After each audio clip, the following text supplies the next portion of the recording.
Hello everyone, हम study कर रहे थे। पिछली वीडियो में इलेक्ट्रिक फील्ड इंटेंसिटी हमने कैलकुलेट किया था सफियर की वजह से। अब हम स्टडी करेंगे electric field intensity due to a thin charge sheet which is an infinite sheet. ध्यान दें, ये हमारे पास एक इनफाइनाइट शीट है और ये हमारा जो टॉपिक है वो एप्लीकेशंस ऑफ गॉस लॉ में है। चलिए हम बात करते हैं इनफाइनाइट थिन चार्ज शीट की। तो हम सपोज करते हैं हमारे पास कोई एक इनफाइनाइट थिन चार्ज शीट है। Let us suppose this is a charge sheet of infinite size and is very thin। ठीक है जी। अब हमें क्या कैलकुलेट करना है? इलेक्ट्रिक फील्ड इंटेंसिटी इस शीट की वजह से। चलिए सबसे पहले तो मैं आपको ये बता दूं कि हमारे बोर्ड के अकॉर्डिंग ये शीट कुछ इस प्रकार से रखी हुई हमने सपोज किए। Suppose this infinite sheet is placed perpendicular to the plane of board. Board के प्लेन के परपेंडिकुलर रखी हुई है और हमें कैलकुलेट करना है इलेक्ट्रिक फील्ड किसी भी पॉइंट पर ऑन आइदर साइड। चलिए, क्योंकि ये एप्लीकेशन है गॉस लॉ की, तो सबसे पहले हमें चार्ज डिस्ट्रीब्यूशन की वजह से हमें एज्यूम करना है एक गॉसियन सरफेस, जैसा कि हमारा सेकंड स्टेप होता है। फर्स्ट स्टेप में हमें चार्ज डिस्ट्रीब्यूशन गिवन है और दूसरे स्टेप में हमें गॉसियन सरफेस एज्यूम करना है। क्योंकि हमारी जो शीट है वो इनफाइनाइट साइज की है, इसलिए हम कोई फाइनाइट साइज ले लेते हैं। Suppose this is a finite sized circle. एक सर्कल ले लिया। इस सर्कल की वजह से इसके अंदर जो चार्ज होगा, अगर हम इसकी वजह से गॉसियन सरफेस देखें तो वो गॉसियन सरफेस कुछ इस प्रकार से सिलेंड्रिकल शेप में हम एज्यूम कर सकते हैं, just like this in either side, दोनों साइड में। अगर आप चाहें तो यहाँ अगर आप एक स्क्वायर लेंगे तो एक क्यूबॉइड शेप का हमारे पास गॉसियन सरफेस आ जाएगा। तो जैसा भी आपको ठीक लगे, चाहे आप गॉसियन सरफेस क्यूबॉइड शेप का लें, चाहे आप सर्कुलर शेप का लें, हमने ऐसा सपोज कर लिया। तो चलिए, ये जो हमारा गॉसियन सरफेस है, इस सरफेस के तीन अलग अलग एरिया हैं। एक एरिया है ये N1 जो कि लेफ्ट साइड में है, एक एरिया यहाँ पर है N2 राइट साइड में, और तीसरा जो है वो हमारे पास curved surface area N3, curved surface area. Now dear students, ये जो हमारे पास शीट है वो कुछ इस प्रकार से है और पॉजिटिवली चार्ज्ड है। क्योंकि ये पॉजिटिव चार्ज है तो इलेक्ट्रिक फील्ड इधर होगा और इधर होगा, क्योंकि पॉजिटिव चार्ज से अवे डायरेक्टेड होता है। इनफाइनाइट शीट है इसलिए, और क्योंकि ये वेरी वेरी थिन है, इसलिए हम अपवर्ड और डाउनवर्ड साइड में कोई भी हमारे पास जो इलेक्ट्रिक फील्ड है वो नहीं होगा। अगर हम फाइनाइट साइज की शीट लें और वो थिक शीट हो तब हमें एज इफेक्ट लेने पड़ेंगे। एज इफेक्ट का मीनिंग ये हुआ कि जैसे मान लीजिए कि ये हमारे पास कोई फाइनाइट साइज की शीट है, ये चार्ज हो गया, ये चार्ज हो गया, तो इसकी दो सरफेस चार्ज्ड मान ली जाएंगी नंबर एक बार। जबकि यहाँ पर हमारे पास सिंगल चार्ज्ड सरफेस है, एक सिंगल सरफेस, एक पेज की तरह पतली। अब क्योंकि ये पेज की तरह पतली है तो यहाँ पर जो एज इफेक्ट्स के ऊपर जो चार्ज होंगे उसकी वजह से जो इलेक्ट्रिक फील्ड होगा वो नेग्लिजिबल होगा। पॉइंट नंबर 2, क्योंकि इनफाइनाइट शीट ले रखी है इसलिए ऑलरेडी यहाँ पर हम इसे कंसीडर ही नहीं करेंगे, हम साइडवेज इलेक्ट्रिक फील्ड ही हमारे पास होगा। जबकि अगर आपने फाइनाइट साइज की शीट ले ली तो यहाँ पर जो चार्ज होगा इस एरिया पर वो सिग्निफिकेंट चार्ज होगा, इसलिए आप उसके एज इफेक्ट्स को नेग्लेक्ट नहीं कर सकते। दैट्स वाई नंबर एक बात हमने इनफाइनाइट शीट ली है, नंबर 2 बात हमारे पास थिन शीट है। चलिए, तो इलेक्ट्रिक फील्ड हमारे पास है लेफ्ट साइड में और राइट साइड में। तो यहाँ पर इलेक्ट्रिक फील्ड एरिया की डायरेक्शन में है और यहाँ पर भी इलेक्ट्रिक फील्ड एरिया की डायरेक्शन में है। तो यहाँ हमारा जो θ1 है वो हो गया 0 डिग्री, यहाँ पर θ2 जो है वो भी हो गया 0 डिग्री, बट यहाँ पर इलेक्ट्रिक फील्ड राइट वेज है तो यहाँ पर जो θ3 है वो हमारे पास हो गया 90 डिग्री। चलिए, अब हमारे पास नेक्स्ट स्टेप क्या होता है? इलेक्ट्रिक फ्लक्स कैलकुलेट करना। तो हमारे पास तीन अलग अलग एरिया है, तीनों से जब हम फ्लक्स कैलकुलेट करेंगे, flux passing through Gaussian surface will be equal to flux through area 1 plus flux through area 2 plus flux through area 3। Area 1 और 2 का जो फ्लक्स है वो कितना होगा? φ1 will be equal to integration of E dot ds। E ds cos theta हो जाएगा dot product open करने पर, थीटा 0 डिग्री cos 0 डिग्री 1, हमारे पास हो जाएगा E ds। E इंटीग्रेशन से बाहर आ जाएगा और इंटीग्रेशन के अंदर रह जाएगा हमारे पास only ds। Okay fine. Similarly जो हमारे पास φ2 है, φ2 भी इतना ही होगा। Similarly φ2 will also be the same, but φ3 will be equal to 0 because θ3 is 90 degree.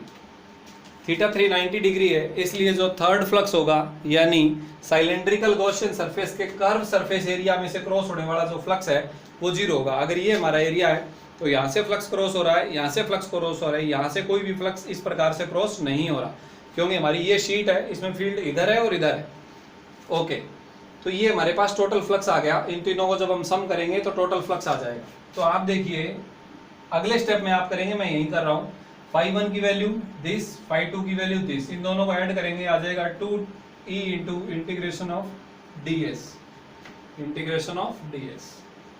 इस ds का इंटीग्रेशन क्या होगा डियर स्टूडेंट्स, ये एरिया हो गया। हम इसे एक बार के लिए एरिया लिख लेते हैं, हालांकि ये सर्कल है, आप इसे पाई आर स्क्वायर कह सकते हैं, बट क्योंकि हमने यहाँ पर सर्कुलर शेप कंसीडर किया है तो ये सर्कल है। अगर हम यहाँ स्क्वायर शेप करते तो ये हमारे पास स्क्वायर शेप्ड एरिया होता। तो चलिए हम एक बार के लिए इसे सिंपली एरिया A1 लिख लेते हैं, तो ये आ जाएगा 2e इंटू एरिया। फाइन, तो ये हमारे पास आ गया फ्लक्स। अब इस फ्लक्स को गॉस थ्योरम के accordingly 2e into area is equal to q by epsilon naught, q divided by epsilon naught. और चार्ज क्या होता है, क्योंकि चार्ज जो है वो एरिया पर गिवन है, तो surface charge density multiplied by area. तो चार्ज की जगह नेक्स्ट स्टेप में आ जाएगा sigma multiplied by area. Area से एरिया कैंसिल हो जाएगा, तो इलेक्ट्रिक फील्ड इंटेंसिटी आ गया sigma divided by 2 epsilon naught. इस 2 को हमें यहाँ नीचे ले, तो electric field intensity is equal to sigma divided by 2 epsilon naught. Electric field intensity vector quantity है, और हमने देखा है कि जो इलेक्ट्रिक फील्ड इंटेंसिटी है वो परपेंडिकुलर है, साइडवेज है, तो आप एन कैप लगा सकते हैं, सरफेस के परपेंडिकुलर। ओके, एक और इम्पोर्टेंट जो बात है, आप इस फार्मूले से आप देखेंगे कि इलेक्ट्रिक फील्ड इंटेंसिटी कांस्टेंट है, सिग्मा कांस्टेंट है, एप्सिलॉन नॉट कांस्टेंट है। It means electric field intensity change नहीं हो रही है। नेक्स्ट इंपॉर्टेंट पॉइंट ये कि ये डिस्टेंस पर डिपेंड नहीं कर रही है, तो आपका पॉइंट चाहे यहाँ हो, कहीं भी हो, तो इलेक्ट्रिक फील्ड इंटेंसिटी सेम होगी। ये सेम क्यों है, क्योंकि इनफाइनाइट शीट हमने लिया है। अगर फाइनाइट शीट होती तो ये इलेक्ट्रिक फील्ड इंटेंसिटी इतनी नहीं होती। फाइनाइट शीट हम यहाँ कंसीडर नहीं करेंगे, हमारे बोर्ड लेवल पर उसे कंसीडर नहीं किया गया है, या वो सिलेबस में इंक्लूड नहीं की गई। चलिए, ये था electric field intensity due to a infinite charged sheet. तो ये इलेक्ट्रिक फील्ड इंटेंसिटी एक शीट के दोनों साइड में कितनी भी डिस्टेंस पर बराबर होगी, और इसकी वैल्यू होगी sigma divided by 2 epsilon naught, जहां पर सिग्मा है surface charge density. Okay fine dear students, अब हम इसी के कुछ स्पेशल केस कर सकते हैं। अगर हमारे पास पॉजिटिव चार्ज शीट की जगह नेगेटिव चार्ज शीट हो, अगर पॉजिटिव चार्ज शीट की जगह नेगेटिव चार्ज शीट हो, तो फार्मूला तो यही रहेगा, बट आगे नेगेटिव साइन लग जाएगा, क्योंकि जो इलेक्ट्रिक फील्ड इंटेंसिटी होगी वो शीट की तरफ डायरेक्टेड होगी। पॉजिटिव चार्ज शीट है इसलिए अवे फ्रॉम पॉजिटिव होती है। ये बात हो गई। दूसरी, अगर हम दो शीट की बात करें, इसी का स्पेशल केस है, दो शीट अगर हम ले लें, दोनों इनफाइनाइट शीट है, पहले का चार्ज डेंसिटी सिग्मा 1 ले लेते हैं, दूसरे का सिग्मा 2।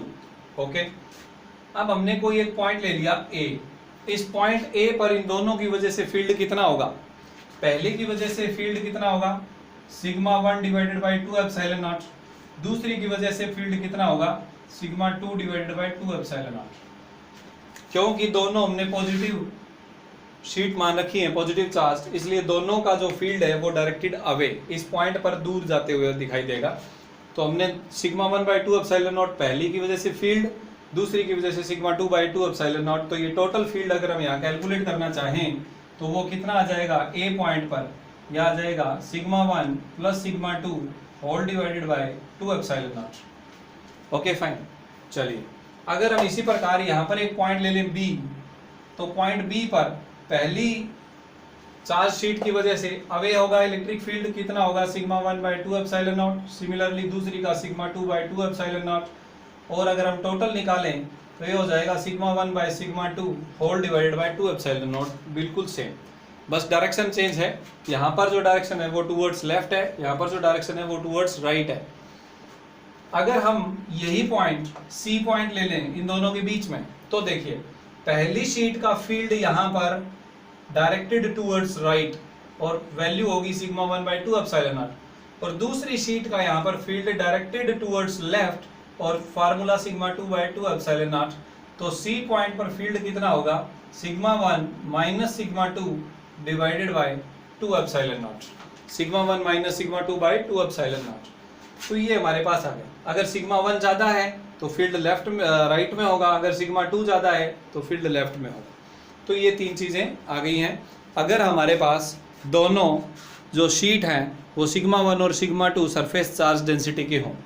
चलिए, इसी के साथ हमारा नेक्स्ट स्पेशल केस ये हो सकता है कि अगर सिग्मा 1 को हम सिग्मा ले लें और सिग्मा 2 को भी हम सिग्मा ले लें, यानी दोनों सेम और इक्वल चार्ज डेंसिटी वाली शीट है। अगर दोनों सेम है तो यहाँ पर ऐड करो सिग्मा प्लस सिग्मा 2 सिग्मा, तो ए पॉइंट पर फील्ड कितना हो जाएगा 2 सिग्मा बाय 2 एप्सिलॉन नॉट, 2 से 2 कैंसिल हो जाएगा, sigma bye epsilon not. Is that clear? Directed towards, अगर हम इसे एक्स एक्सिस ले लें तो इसकी डायरेक्शन नेगेटिव एक्स में होगी। फाइन। सिमिलरली बी पॉइंट पर कितना होगा ये sigma bye epsilon not positive x axis में, और सी पॉइंट पर ये कितना हो जाएगा 0। अगर दोनों इक्वल चार्ज हैं, इक्वल चार्ज डेंसिटी वाली शीटें हैं, तो सी पॉइंट के ऊपर जो फील्ड है वो कितना हो जाएगा 0। ओके, अब हम नेक्स्ट केस में चलते हैं। ये दोनों केस आई होप आपने समझ लिए हैं। अब हम नेक्स्ट केस की तरफ चलते हैं।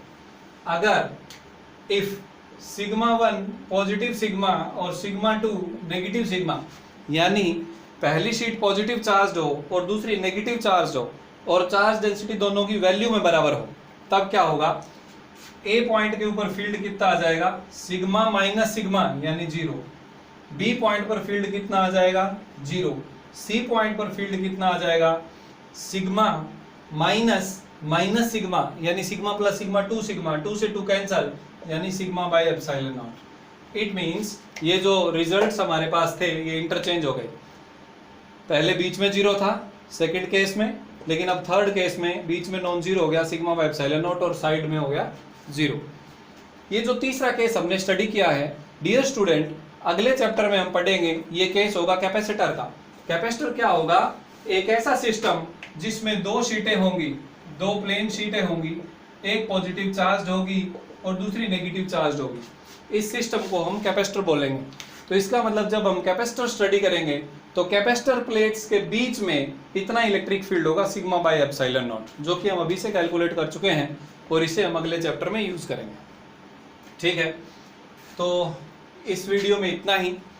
इसके साथ ही हम गॉस लॉ और उसकी एप्लीकेशंस को ख़त्म कर चुके हैं। डियर स्टूडेंट्स, मुझे उम्मीद है कि आप इस लॉकडाउन के पीरियड के दौरान घर बैठकर अच्छे से स्टडी कर रहे होंगे।